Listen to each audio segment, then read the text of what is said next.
really obvious which one it is.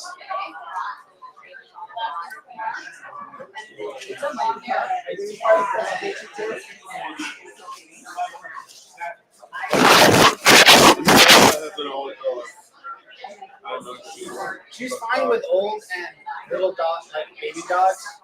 She runs around with like dumb dogs.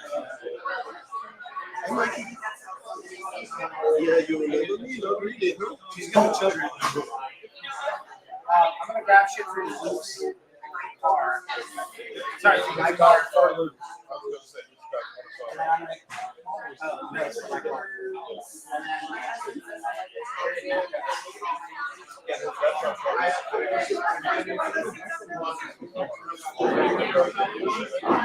And then it's called presentation keynote. Okay. So now I'm managing the.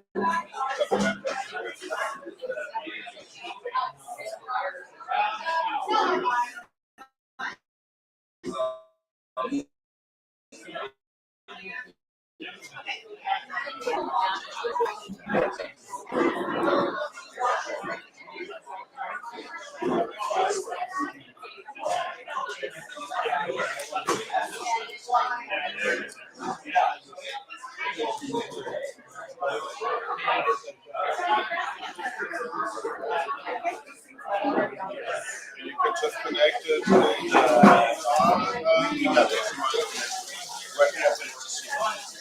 yeah.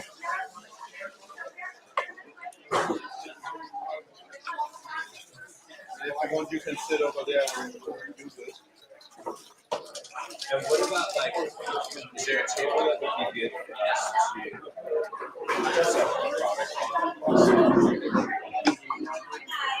I guess there. Yeah. We can take the projector. We can take the projector down after. You can do it after the talk, right?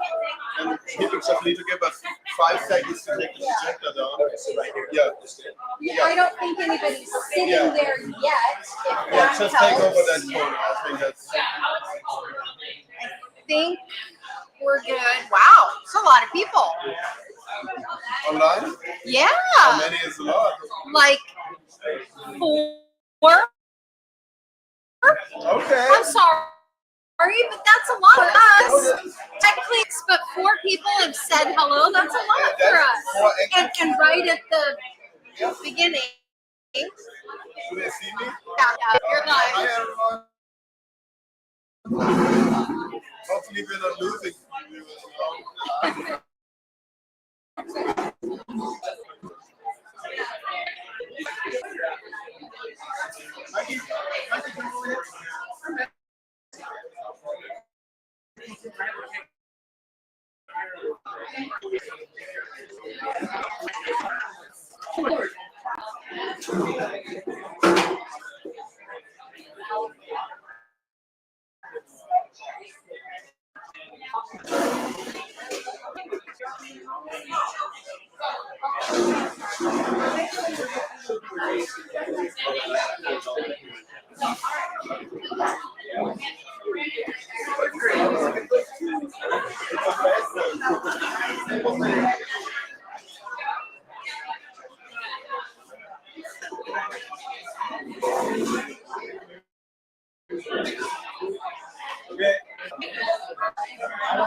I'm just holding back the monster.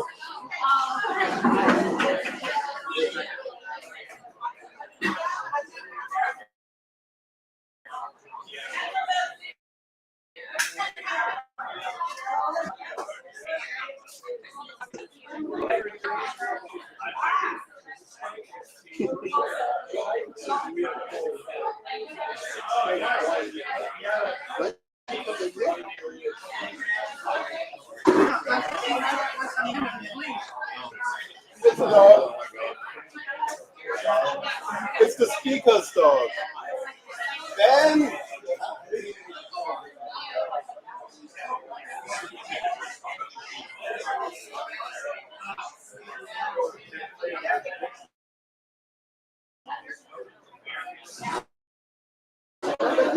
Right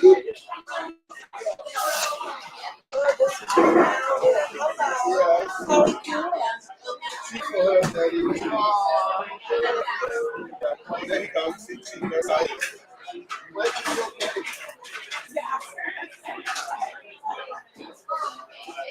Are you President Christopher?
Hector, you're on camera.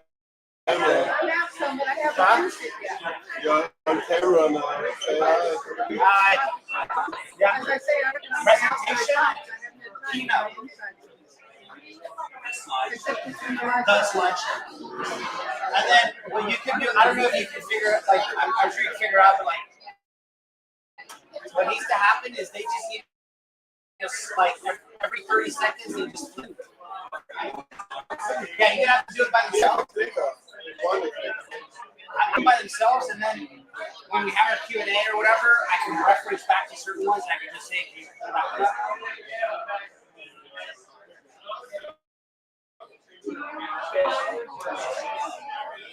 All right, there's one last thing in the bar I gotta get.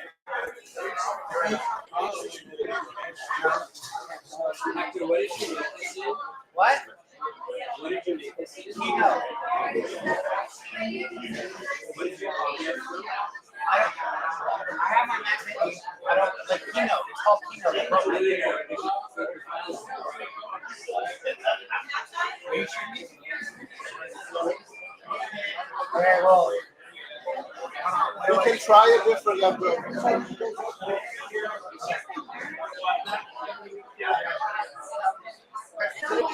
When it's sick. Just blocking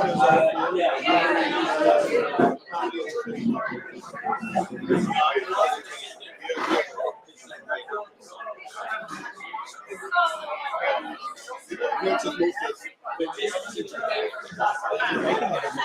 You know what? I could just do it.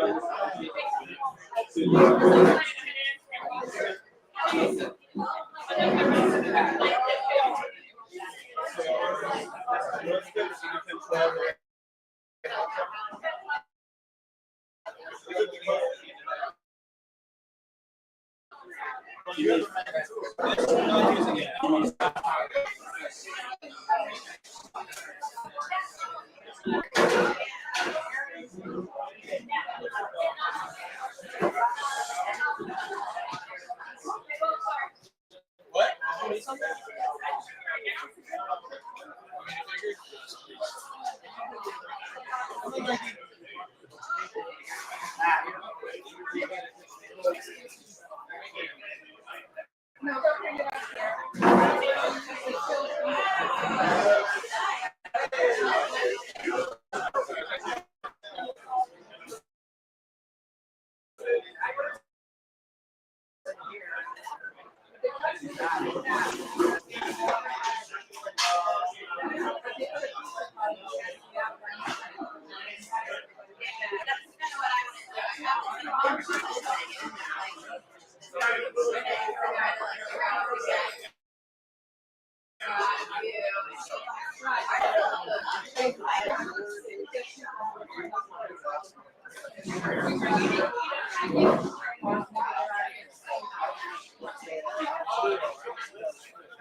them something to look at, Yeah. you know. Hey, that's I got here where I am because my pretty looks. You know?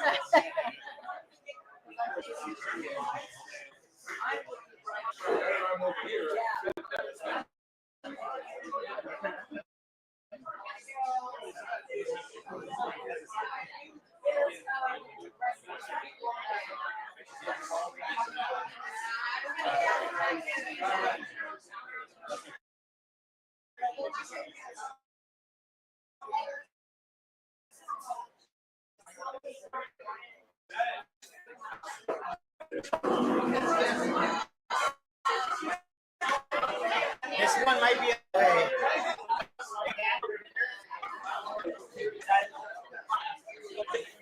I can probably move this. There you go. Then I will move this. Okay. Okay.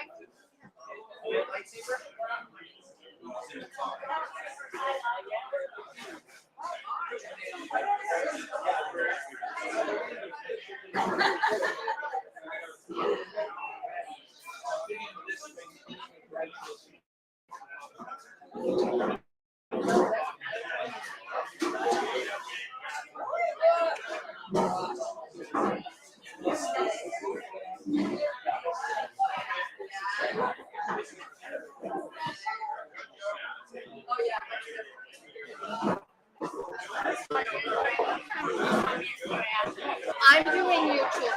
Do you want to get up there and say hello? It'll be a few minutes. You can do that, yeah. Get up there and say hi. My name is Angel. It's going to be a few minutes. Go be a star. Go on. Yes, go do it. 1, 2, 3, go. I know you want to be a movie star. A movie star. See, Carol says yes. Go do it. Go do it. Go say hello. You have to go all the way around.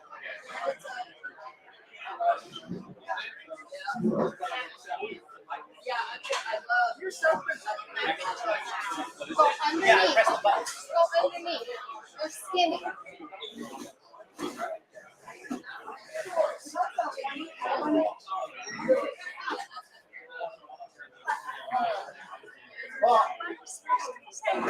Just say hi. It'll be a few minutes. We're almost ready to start.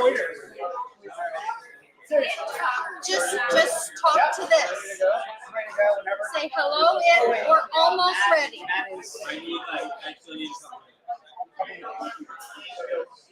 Just say hello. It'll be a few minutes. I can start without this. Well, that's what she's doing.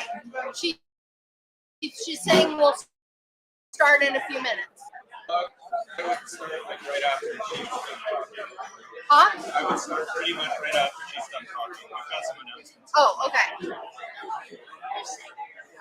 Talk to YouTube. Tell her to get started in just a few minutes.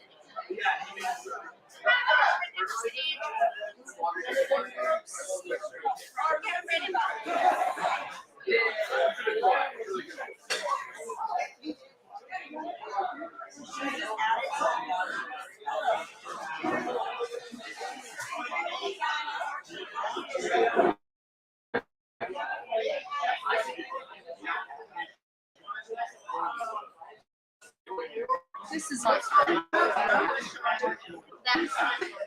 not me. I've been live for 15 minutes now. Can you say you're going to film the auction too? No. We're not. Where are the rest of us? Probably do money and selling fish. You know, you never know. And they could, if you difficult things to film online to find the best. Oh, yeah. Probably just, safe, just to be safe. Keep it secret.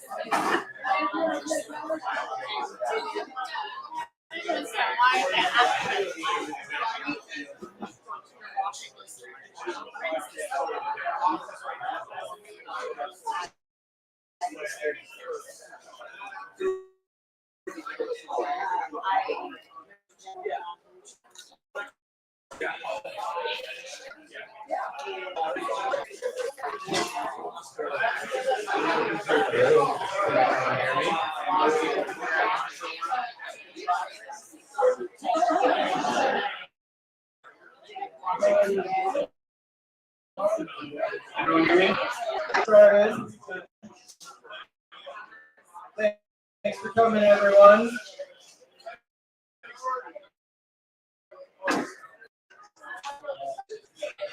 Before we get started, is anyone here with us for the first time today?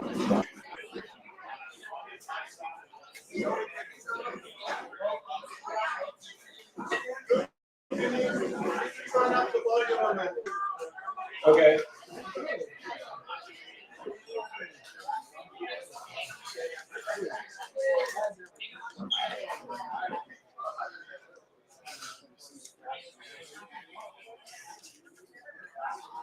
I'm holding it.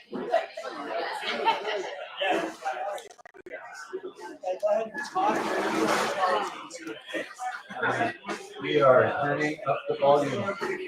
Hopefully, we do not get a screeching noise. Yep. Yeah, I guess. Why not? Are people hearing me better? In the back, do you want it up or are we good? We're good?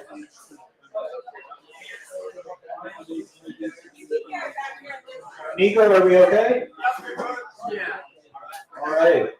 Now we will get started, I suppose. So starting from my left, we'll go around clockwise, I guess. Go ahead and please introduce yourself and where you're from and what you keep. And how you heard about us, if you don't mind. So I'm Richard, this is my husband Bill. We're from Lara-Sacramento after 2 weeks. We're from San Francisco, we moved to Sacramento. 2 weeks ago you moved here. Well done, you found it fast. What do you have at home? Lots of moving boxes right now. I got my Thin Big t-shirt and this edition. Well, welcome to both of you. Thanks for coming. And we've got tanks. You can put them on top of moving boxes. Stranger things have happened. Anyone else coming around the circle with us for the first time today? Hi.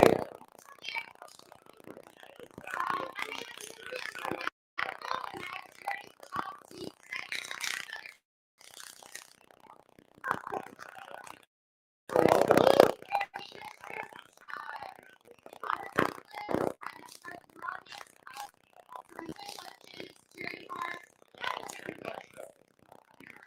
Lots of other community stuff. Feel Dave.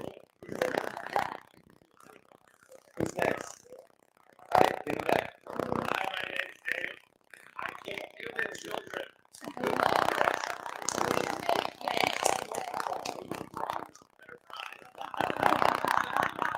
That's free labor for water changes.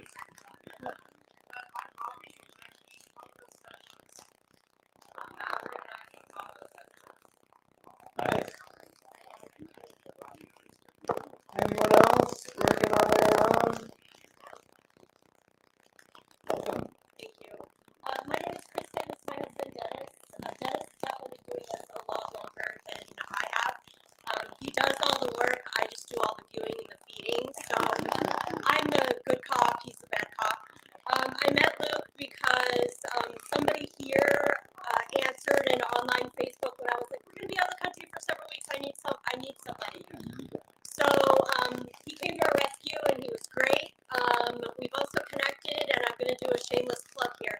I'm president of the Sacramento Begonia Club. We meet at the Shepherd Garden Art Center, and we have talked. Luke is doing a talk for us this coming Tuesday night. So free parking, free entry. We invite all of you if you like the book. Thank you. Welcome, Kristen. Yeah. So I'm Luke. I'm the president here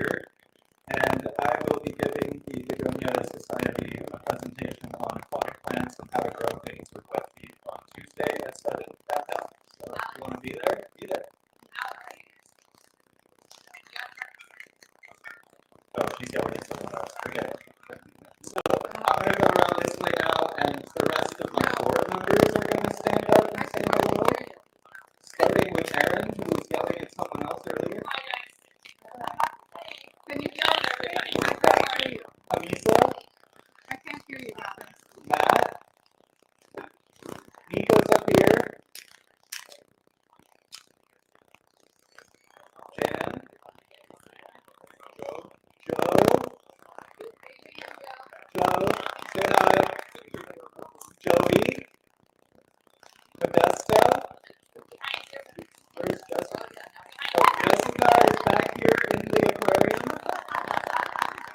We keep humans also. And the sales people. And we are missing Dawn. Is that everyone? All right.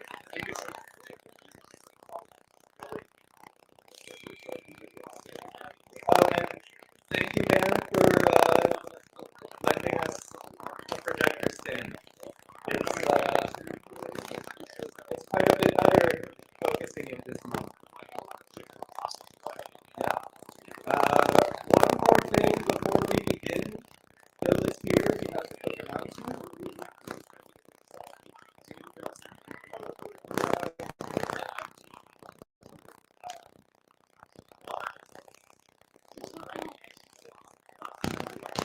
Hello, can you guys all hear me? Real quick, I have a friend from NAMFA, North American Native Fishes Association. He had two daughters at Camp Mystic, and one of them didn't really. So I don't know. My mom and I donated money. He asked not to donate to him or his family, but to the first responders. And we donated $5,000 each, my mom and I. So Wow. I don't know if you guys, you probably have heard on the news what happened. They're still looking for 120 people.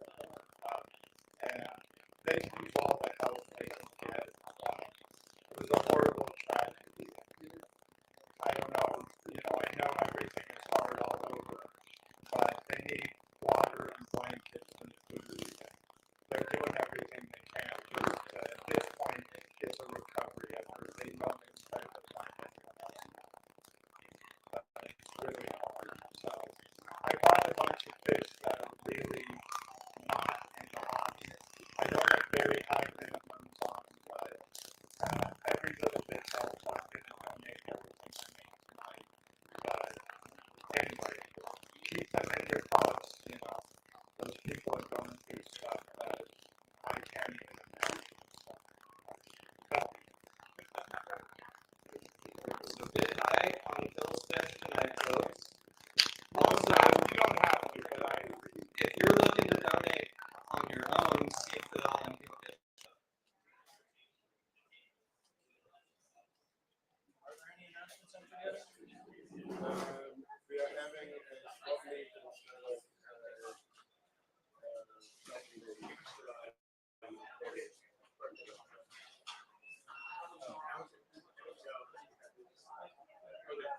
All right, so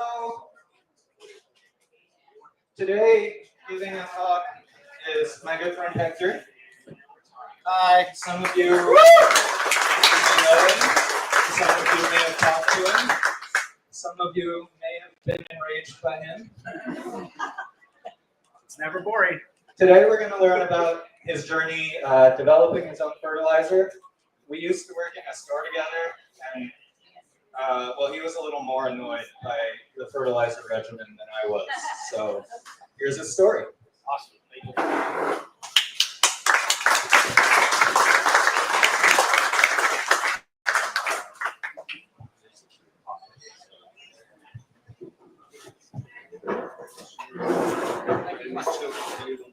Hello.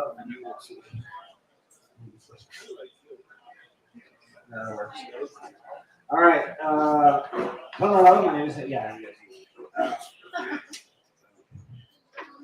So I have a little manual I've been working on for some years on how to grow aquatic plants. I couldn't print out like 60, but I printed out 10. So we can have this passed around like kind of evenly, and then you guys can follow along. It's very simple. So I'm going to give up, so just to outline the presentation, we're at a slideshow of tanks that I have worked on, developed over the years. We're going to see fun things with plants. I'm going to go over the my manual on how to grow aquatic plants, and then we're going to have a long Q&A to address any like if you guys have a burning, interesting question you want to dive into with regards to plant keeping, growing, anything like that. But first of all, I want to say, how many out of all of you guys here, how many of you keep aquatic plants at all? All right, out of those, keep your hands up. How many of you have struggled to keep aquatic plants? It's like almost everyone. Okay. Out of all of you, how many of you have used CO2 or currently use CO2? How many of you currently use CO2? Very cool. Just wanted to get a sense. Out of everybody who's kept aquatic plants or haven't, have you got, for those of you who haven't kept them, has algae been a thing that has prevented you from keeping it? Or fish? Was it good fish?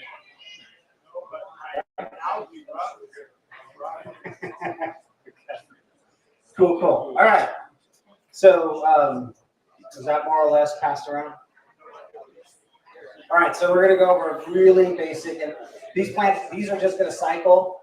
If anybody has like quickie clarifying questions, just feel free to raise your hand and say it out loud. This is just going to go through a bunch of tanks. This particular tank here was one of the tanks that helped develop this my product, and there you go. Let's see. Okay, so all right, plants need light to grow, and up to fairly recently, the only light we had was sunlight. We now have the ability to deliver artificial light to plants. Super important. Even the most basic of lights now can grow plants. You don't need anything super special. All right, apart from lights, aquatic plants need nutrients.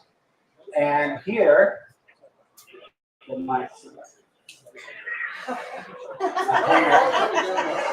so these are the essential nutrients we need to keep plants alive in the water. We need to have all this stuff in the water. The carbon being the biggest, that's the CO2. That's why I asked those questions. We'll have a little section where we talk about that. But everything else other than the oxygen and the hydrogen, all this stuff right here, you need to give that to your plants. It needs to be available in the water and/or substrate at almost all times, and they need to be roughly in those proportions. You'll see that in the little handout. So nitrogen being a big one, potassium, phosphorus, that's your NPK. Here's your secondary nutrients, magnesium, calcium, sulfur. Iron is I could argue that iron is a secondary nutrient. And here's your map, your microbes. Any questions on that?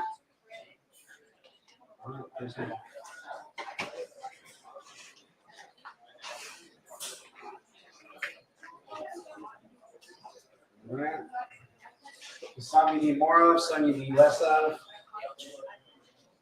Super important. All of these elements are absolutely needed. So the question with regards to having a fertilizer or using whatever products that you're going to end up using is, how do I get it delivered?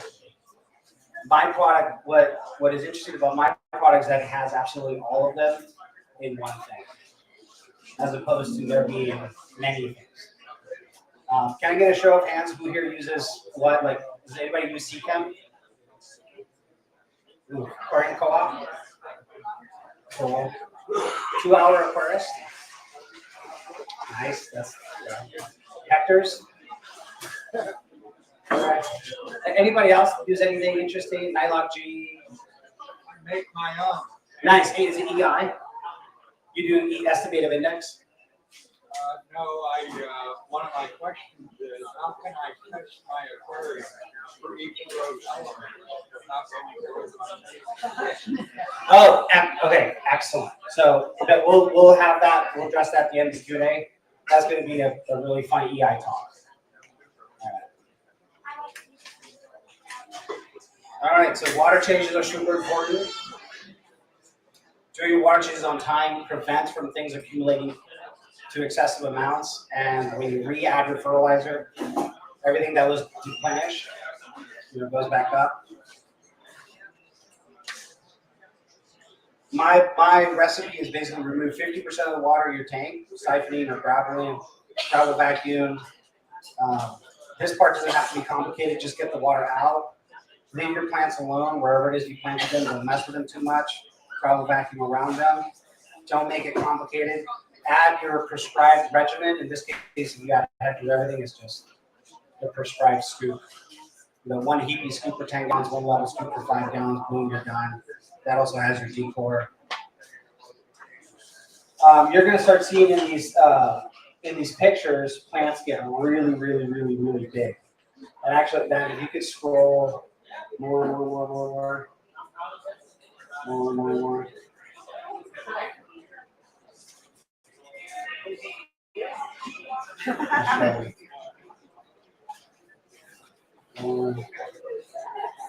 That was pretty cool. Look, see the plants grow over time. More.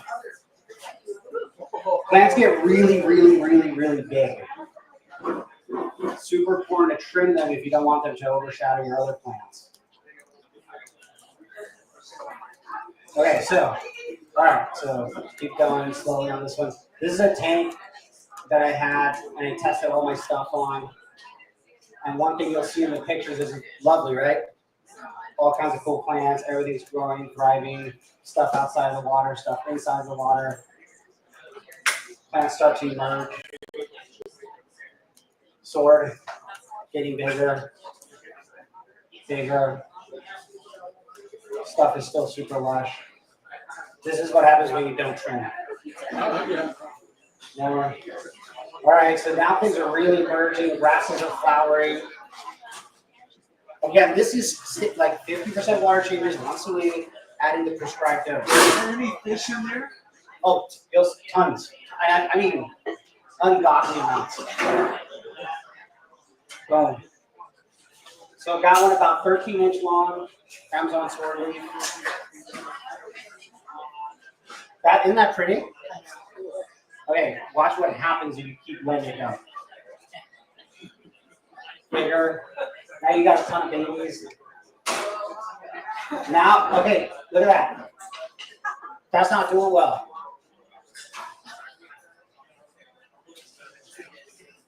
Now you can't get rid of duckweed easily. They get past. So, trigger plants. What substrate are you using?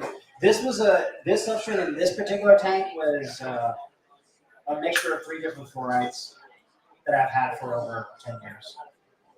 So you've had it for a long time. Not wet. Sometimes it's been dry in a bucket, and it's just inert substrate that no longer gives anything out. It's just basically tiny rocks. All right, so that's your trim your plant stuff. Light, super important. Set it on a timer. It has to be on a timer. Anywhere from 8 to 12 hours is what I use. 10 hours is pretty sweet. That's why I like it.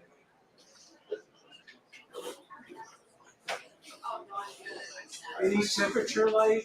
Any particular? That's an excellent question. There are very, very few plants that are super finicky about temperature. Although in general, if you start to go above 88 degrees Fahrenheit, you might start to see some plants really not like that. As far as cold goes, I have grown immersed plants and submerged plants in chilled aquariums. Coldest I've ever had plants grow is in saltwater at 45 degrees Fahrenheit or slightly lower than that.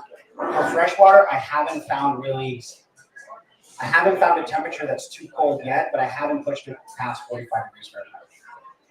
So I don't know how cold you can get, but it looks like it could get really, really cold. How long did you sustain that for? How long did I sustain the cold? So the coldest one that has been the longest sustained is one with an axolotl and it has a lot of jaw firm. That one has been sustained at 65 degrees Fahrenheit. About a year. Actually, over a year. Yeah. I do a native fish. Yeah. My tank throughout the winter and mid to upper 40s. I don't do anything. Yeah. Yeah. 45 was 2 months. And that's just because I had the equipment to try it and then I had to let it down. And what I had in that was mainly balancing oil. Yeah. Can you use light cycle or light color to control algae? Oh, to control algae. So did you guys hear the question? The question was, I'm going to rephrase it. Is there a relationship between light color or light wavelength and algae in freshwater? Is that? I mean, what method would you choose to control algae and still? Yeah. So I would cut down on blue. I would cut down on blue. If you have a whole lot of blue, cut down on that. Other than that, I have had great success growing with almost any light. And usually I don't find light to be the issue unless it's very bright, there isn't enough nutrients, and you're going way past 12 hours. So typically a timer really is it. I mean, I run some pretty intense, powerful lights right now. Oh yeah, so there's a section called substrate. And any substrate will do, as long as you add all the nutrients mentioned before. Now, some substrate has some of these nutrients, right? Aqua soils, right? ADA, awesome stuff, tons of nitrogen, tons of phosphorus, tons of potassium. All of it eventually runs out, and you're going to need to add androgynous, per se, stuff. But as long as you have this, basically everything will work. I would say super important, if you don't want to have an alkaline environment, don't add substrates like crushed coral, pea gravel. Those are really main.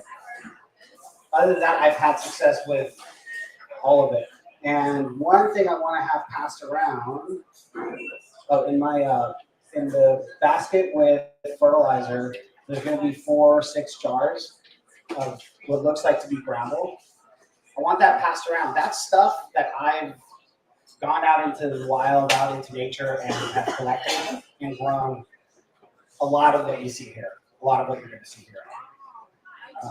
But you're going to see about 4 different kinds of stuff that I've collected all over. Feel free to look at it, open them up, ask questions about it.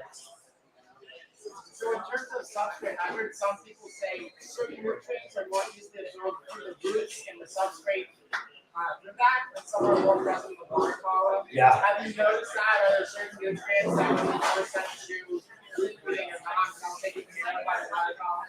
Yeah, it's a great question. So I think that's a super big, super important question. I've heard a lot of things all over the place. All my personal experience and my clients and stuff has been that, again, as long as you add this to the water column, it finds its way. The plants take it in. That giant sword that you guys saw, right? So that would be an example of a plant that you colloquially on the internet hear a lot of YouTubers, a lot of plant advocates that they want to take up a lot of stuff as the roots, right? Particularly nitrogen. That tank with that Amazon sword never had any root tabs, just Hector's everything once a week, as prescribed per dose, after a 15% launch. That's it. And you saw the results, right? Babies, beautiful color. So basically, pragmatically, in my experience, I haven't found that to be, but it's neither here nor there. The other thing is this. I think that obviously makes a ton of sense when we're talking about things terrestrially, right? But in the water world, what's in the water finds itself to the ground. And I think it's also working with root tabs vice versa. You get a bunch of root tabs, you put it in. I think it finds itself into the water column. So I hope that answers the question. As far as thickness of substrate, I highly do not skip on this. I highly recommend about 2.5 inches, if not more. That's what's gonna go. That's what's gonna allow things like a big sword to reach their maximum potential. Super important to have enough substrate for plants to get really big and beautiful. All right, as far as flow, 3 to 5 times tank water volume turnover per hour is about it. And what we don't want is a lot of flow on the surface.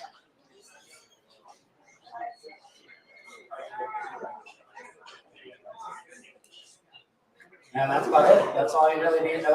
That's it. That's it about growing plants. So recap: get a tank, any tank that is wider at the top than it is taller is better. Substrate, any substrate you think is pretty. Seriously, I've had customers and clients grow gorgeous plants in rainbow colored epoxy. So now I'm just gonna drill. I'm gonna drill in these bullet points. So any substrate you think is pretty. White sand, not beach sand, not aragonite, because that changes the chemistry a lot. But if you have a nice white sand that's inert, fantastic. Black sand, amazing. Any substrate you think is pretty. Light, sweet spot is about 10 hours. 8 to 12 is fine. 12 can be a little risky with the algae. Add all the nutrients in the correct proportions as prescribed by whatever regimen you're using. So that's that. Half flow, but not at the surface. Very little at the surface. If you want to grow finickier plants, you can do that with CO2. So you use CO2. Trip plants as needed, and for best results, 50% water change once a week. That's about it. So now, let's go into any questions that you might have, or any. Oh yeah, so now I'm just going to go into about the pictures, and if you guys have any questions, let's hear them. So, Hector everything's also being used in Kodama. So I got a store that they dunk that into a solution of Hector's everything. I personally have kept these above my aquariums, and I dunk them as needed. So you'll see a bunch of examples. Question about substrate. Yeah. I heard that rice growing substrate is perfect on clearing. Can you comment on if you think it's good? Where do you get Rice growing substrate? Are you referring to like that? The stuff they use in the fields to grow rice. And it looks like it looks almost like aqua soil. Can you repeat the question when you're So answering it? yeah, no problem. So a gentleman asked about rice growing substrate. I have been to nurseries, like the nurseries that the aquarium stores buy from, and they use a lot of that stuff. They also use rice paddy fertilizer. That stuff is really potent, and typically the plants grow like that picture that you guys saw where it was a tank and a bunch of immersed plants out of it. They don't use that technique with submerged plants, right? So they have it in a shallow dish, and the plants are growing out of it, and the leaves are in the air. So that's how I've seen it done at Florida Aquatic Nursery, Waterscape, things of that nature. I reckon that if you try that in a planted tank, you probably will get consistent algae blooms due to the excessive amount of phosphorus. As far as where to get it, I'm not sure. How do you control algae blooms? How do you control algae? So part of the development of Hector's Everyday was I had a job where I would go to people's houses and I would test their water. They would have an issue, typically an algae issue, and I would prescribe a solution. In general, if one of these is typically not where it should be. So for example, typically you're missing one of these. Or lights on all the time. Lights on all the time is by far the most common one. The other thing is sometimes green water seriously goes away on its own. I currently have one customer right now, one case of pretty bad green water. That is, I was scheduled to go see them 4 days after the initial visit of super green water. I called them to say, hey, you know, I got all my stuff ready. I'm gonna put in a big old canister with tons of pump to strip out everything and start from zero. And they called me and they go, you know what, it's resolving on its own.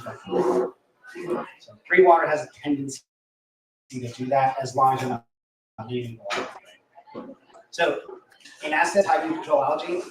Go back to the basics. Seriously, you're most likely not the exception. Like most tanks, you didn't get the crazy algae. There's nothing really that weird about your tank. We probably just missed out. That's another thing. You need like one thing. So one thing that's remarkable about a lot of these tanks that you see here, really no algae issues, like ever. But you see the density of plants. when you look from the top, you want to see mostly plants. Right, and that goes into another subject that Daniel Wong, who I'm Ramirez, talks about really well, which is, for example, take that tank. That was the Albany Aquarium planted tank. If we were to put a big giant rock right here, like a gorgeous, I mean, I'm talking about the nicest series tube you've ever seen. Buy it, $200 piece, giant piece, plop it right there. It's going to look gorgeous for about a week. Then it's going to get covered probably with very short green fine algae, and there is nothing you can do about that. So, and the recipe is simple. If you have a surface that isn't already covered in plant, and you have that much light going in there, and you have all those things in your water, something will grow on every surface, right? Now, the strategy that Takashi Amano used, that a lot of aquascapers use, that do scapes like Umis, where you have beautiful aqua arrangement, and then you have lovely grasses, you know, that sort of thing. Really what happens is you grow that at a very, very low level. It's not very bright. This is very bright. This is like a forearm Dutch. This is very bright. So lower your lights, and then you use something that has a ton of nutrients in the substrate, and you're very minimal with fertilizing your water column. So, yeah. What about snails? What about What do you use them for algae control? Not really.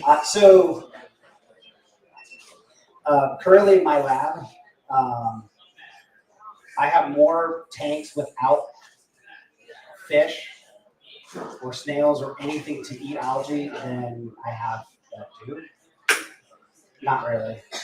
Seriously, like you follow that recipe, the odds are you shouldn't need snails to control algae. Any other questions?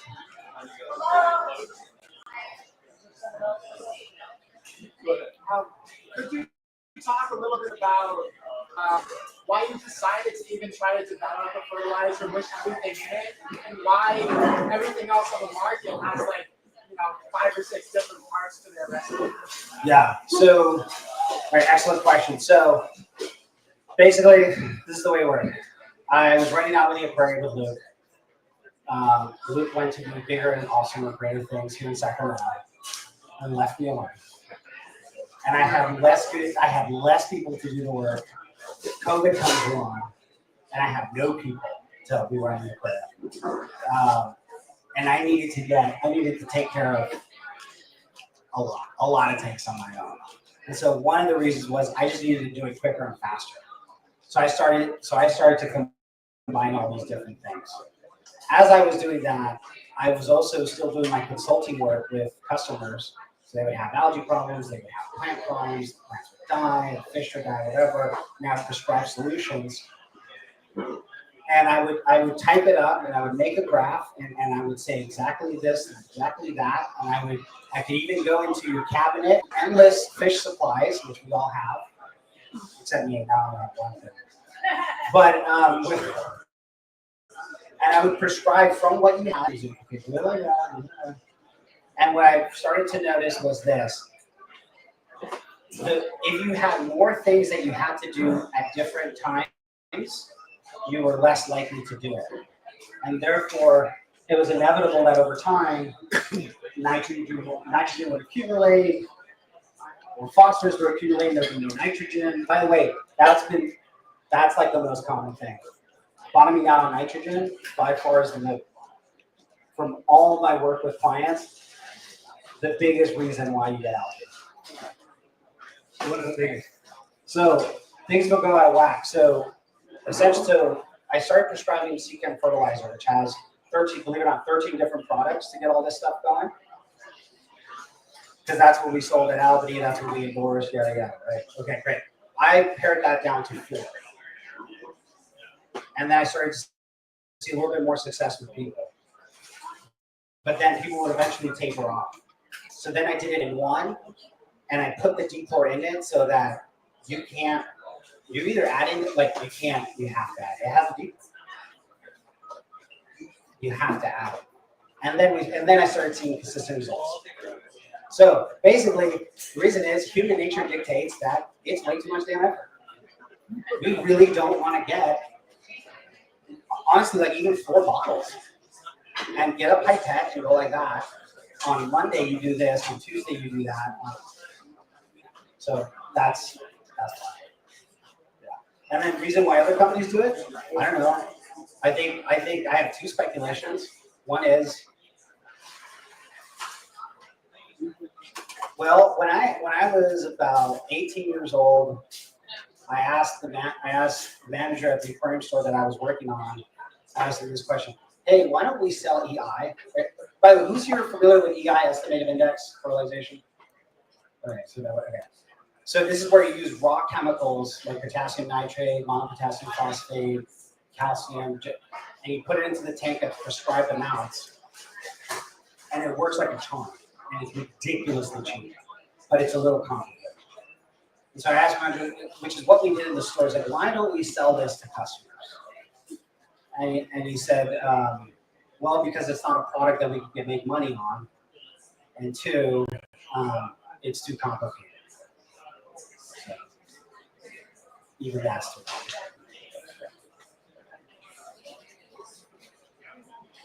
How do you test the water at various levels?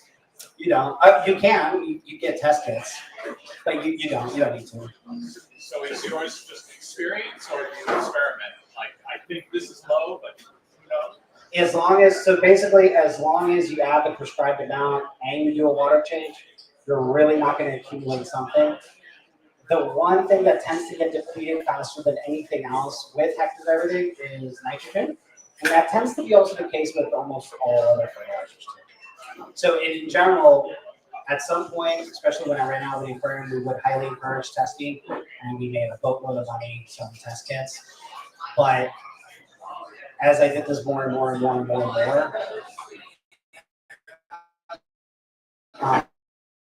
there's even like a drawing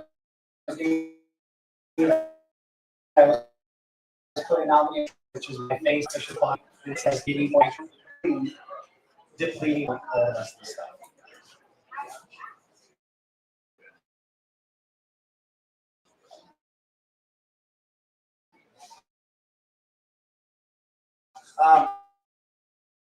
I brought stuff to a little demo on CO2.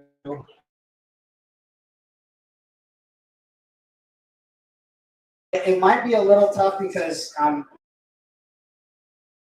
the stuff is right here. I'll first show this. So first question I want to ask: who here feels comfortable with CO2? Like who you here have an experience where they killed fish with CO2?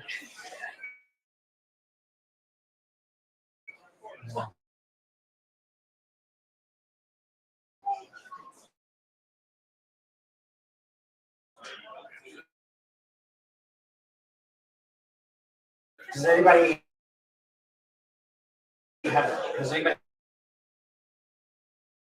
never killed fish?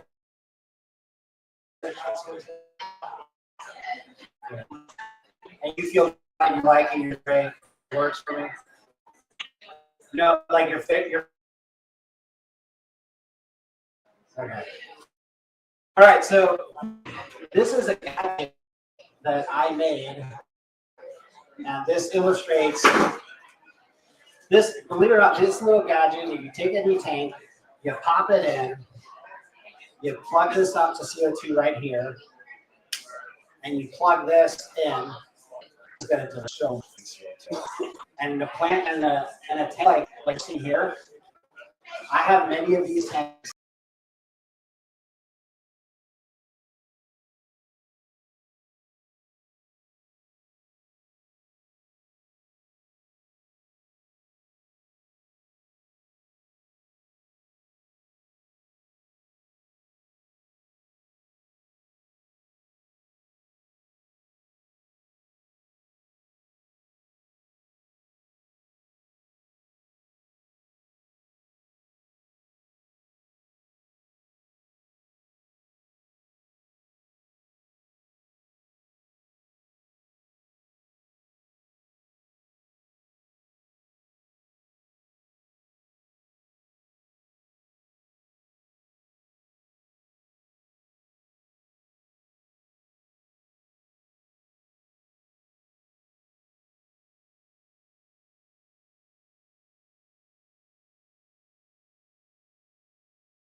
pH controller. So what you can do is you can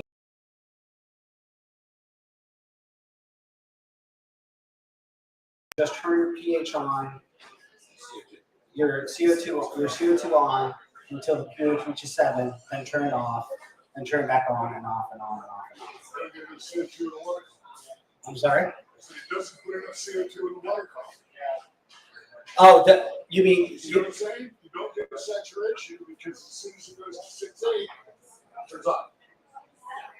It creeps back up to 7.72, it turns on. Right. So with Hector's everything, you add that stuff. That has bicarbonates in it, right? So it'll increase your KH. Typically anywhere from 2 to 4. Right. So once your CO2 hits, I mean, and I would personally set it to about 6.6 during the daytime, and then have it turn off at night. And so once your KH, if your KH is 6, and you set your pH to 6.6, you will have 45 parts per million CO2, which does absolutely wonders in a plant. And that was this recipe right here. You can cycle through it to see that. So that's how I keep it stable. So I set my regulator to very little bubbles. I have my KH to where I know it's safe for the fish that I keep. So typically 4 or 6 if I'm keeping fish. And once my pH reaches about 6.8, that's about it. I typically don't need more CO2 than that. Now, if you're having a situation where you suspect that your pH isn't getting low enough, quick enough, or CO2 is escaping, I would look into water surface agitation. It's possible that it's way too much. Do you use a drop checker? No, I don't use a drop checker. No. I used to, I don't. So maybe if I explain the concept of surge uptake with plants, this might help. So when you first set up a tank and you put a ton of plants in there and you fertilize and you set your CO2, for the first up to 4 weeks, sometimes 6, sometimes as little as 2, your plants are going to take up disproportionately greater amount of nutrients than they would after a year. We call that surge uptake. It's at this moment that you can just crank that CO2 really high, fertilize, you can even do double doses of fertilization, and it'll really set those plants up for success. Once that phase has ended, and you can just automatically cut it off at around 4 to 6 weeks. You want to do it quick, 2 weeks, crank that CO2 back down to very little, fertilize normally, and you're good to go. What's great about doing that in the beginning is it stabilizes your tanks, and hopefully you didn't have fish by then. So you could really take advantage of that moment and just get that tank going. And you'd be surprised how little CO2 you need once that phase has ended.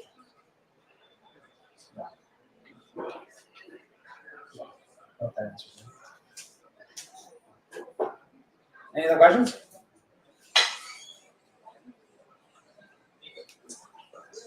Cool. There we go.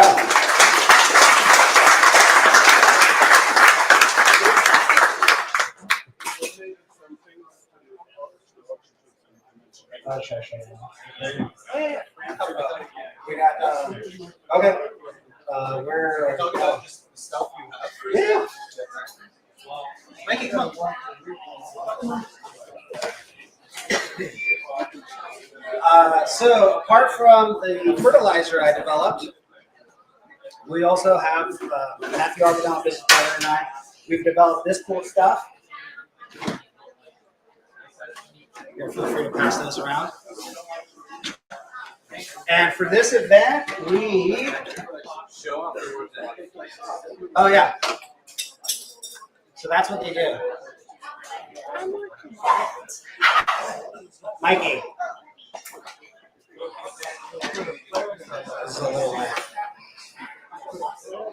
Yeah, that is a moss pole. Here, I'll pass one. So there's a little baby one and there's bigger ones.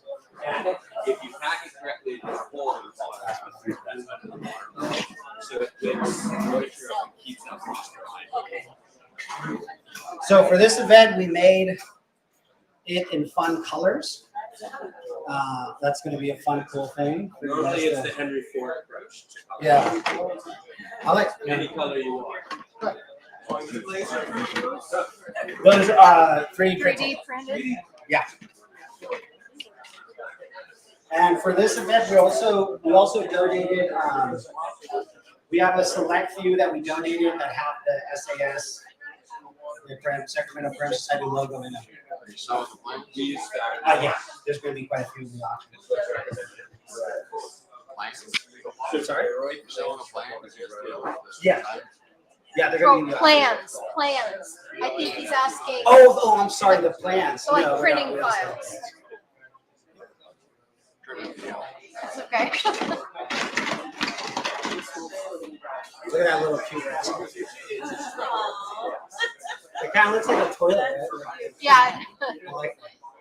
We're doing fun things.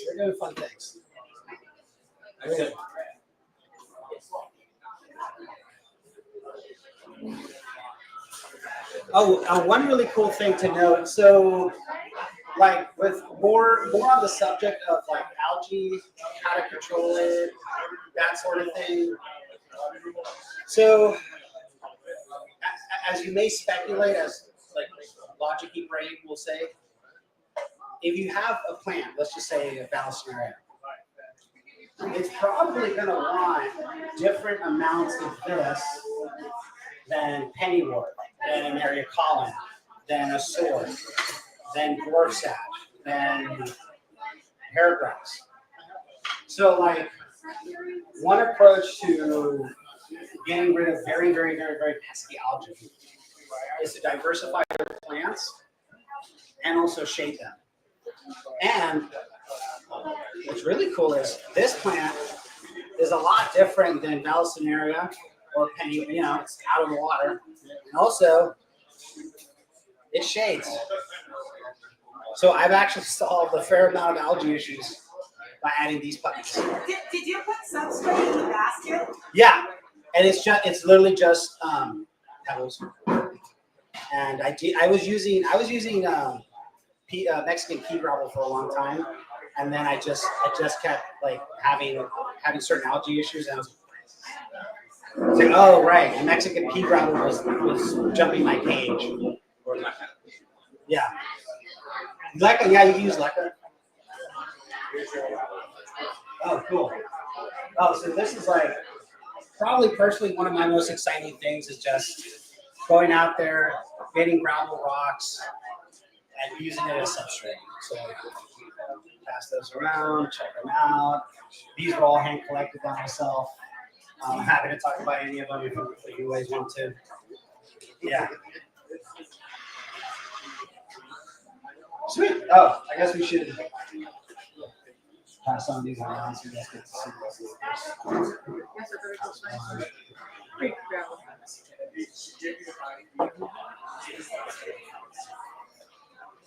Cool. Any questions, comments, concerns with the immerse stuff? Yes, sir. How can they measure those elements or variants without getting How do we measure the elements? Without buying 5 test kits. Without buying 5 test kits. Without buying test kits? Without buying a bunch of test kits. Oh, so yeah, okay. So how do we monitor this without getting a whole slew of test kits? I would say there's two main test kits that I would get. So one would be the nitrogen test kit and the pH test kit. Those are probably going to be your two most important ones. When you're using the regular formula of Hector Rating, you're going to want to get about a kH of 2 or 4. And your nitrogen, you're going to want to like have it 10 parts per million or so. If it starts to go to 5 or 2 parts per million, then you know you're using that up way faster than you're dosing it. If you're having way too much nitrogen or pH accumulate, then you're just putting way too much in there. In general, though, if you stick to the prescribed amount, even a really big tank like the one you saw with the Amazon store is going to do that. So, nitrogen test kit, pH test kit, that's my personal recommendation on how to keep that, monitor that, all that stuff.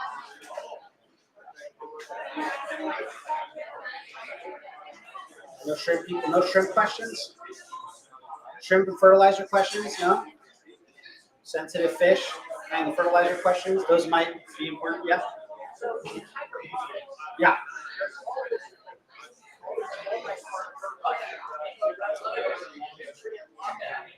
Yeah.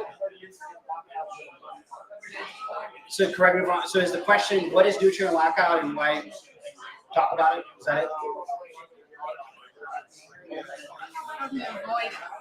Oh, how do you avoid nutrient lockout?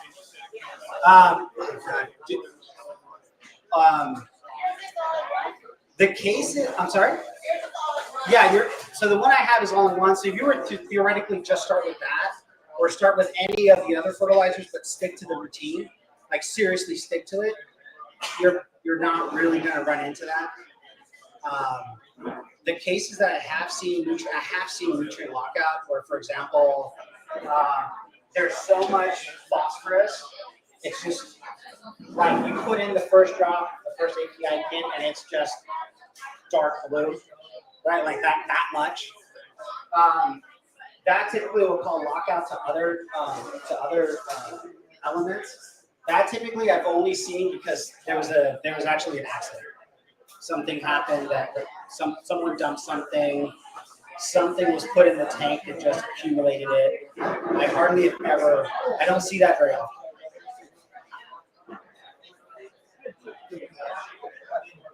Nitrogen has to be ridiculously high to start locking out. Like you'll see it in your fish way before you see it in your plants. Most of that stuff. And then for the shrimp keepers out there, there's a little study, some research that I have done is basically almost every fertilizer out there doesn't have enough copper to harm shrimp. And I've studied that if you use the prescribed dose, I haven't really encountered a product that has too much copper. So that's just something I like to Did I get it?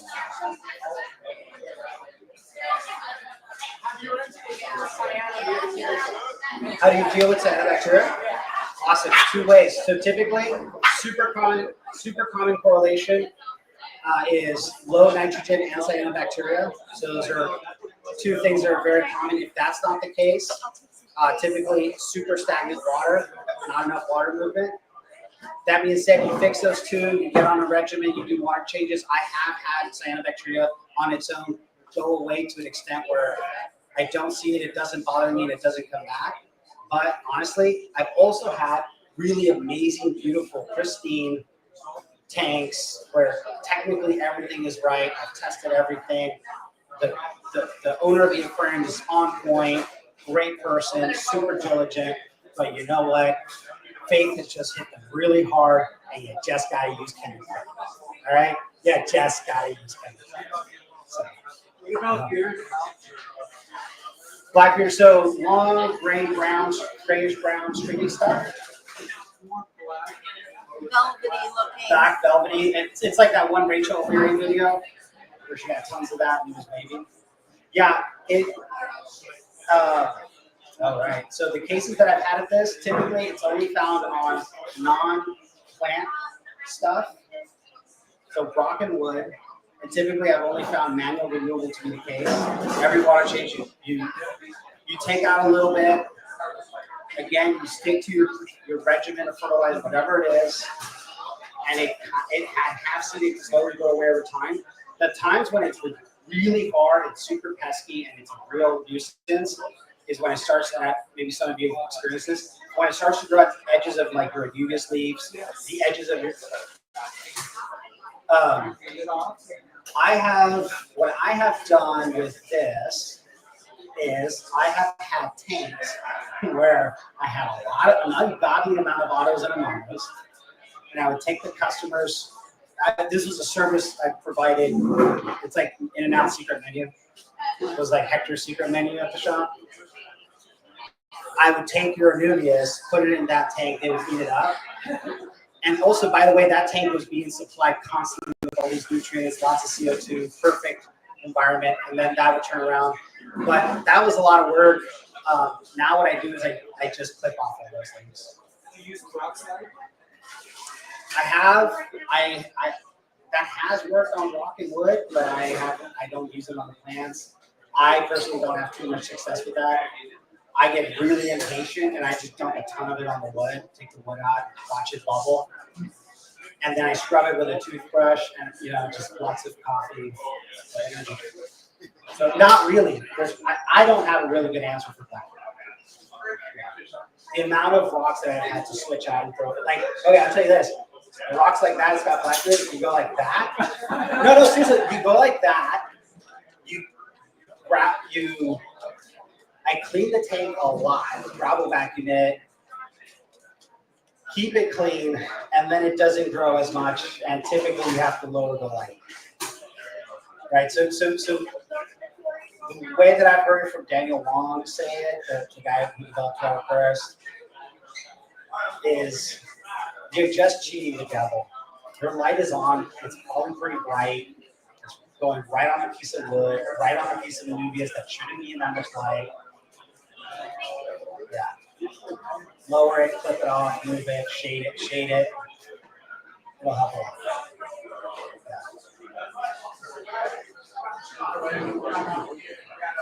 Right now? Okay, cool, awesome. Thank you. You guys were awesome.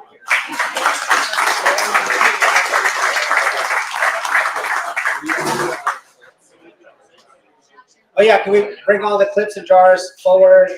I do have 9 copies of the ridiculously basic manual. If anyone wants to keep them, I don't know, let me know. We'll just give them to you.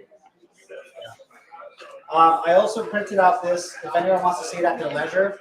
This is a spreadsheet of CCAB, Hector everything, easy read, estimated index, 2-hour reports. How do we find you? HectorsEverything.com. At Hector's Everything, Instagram. Scan the QR code. QR code, all that stuff. Yeah. Oh, and I manufacture here in California, out of Orinda, California. No tariffs. No, not to you guys. Yeah, no. California grown. And we have some limited amounts of products here for sale if you want to get something. Yeah. If you guys ever are in the Orinda area, you can shoot me a message at Hector@hectorseverything.com or info. And you guys are welcome to check out all the fun stuff that I'm working on in the lab.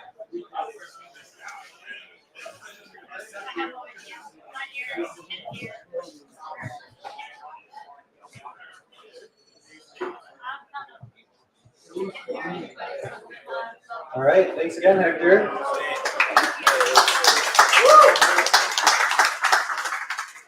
Long story short, Luke went out to go get some milk and didn't come back, and Hector couldn't keep up with fertilizer, and here we are. So we will be going to the auction momentarily. We will take about a 15-minute break, but before that, I have 2 lifetime member plaques to present. The first one is going to go to Gary Lindstrom.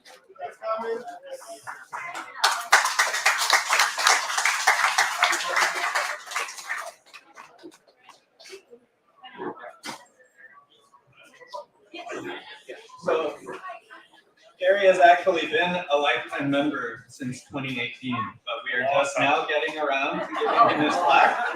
And he has been a regular member for a long time before that. So thank you for sticking around. Thank you. Thank you.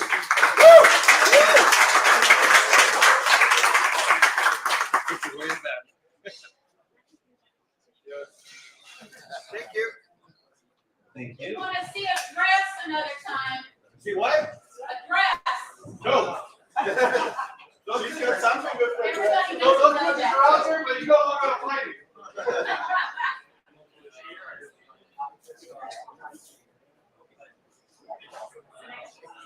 The second one is going to go to the Melton family when Jessica comes out. Jessica?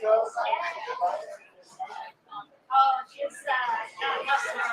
she's She is a bit busy right now.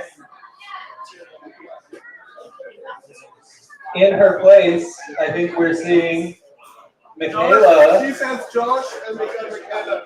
She's selling something at the sales table right now. She's diligently doing her job. And this is for the Melton family, not for Jessica alone. So that's okay.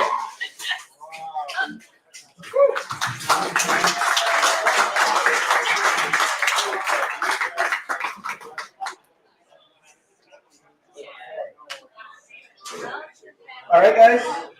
Well, looks like we've got some stuff on the table today, so I'll see you guys in 15 or so. Hey, Bye, Fire YouTube. brought in some peppermint patties and some other goodies.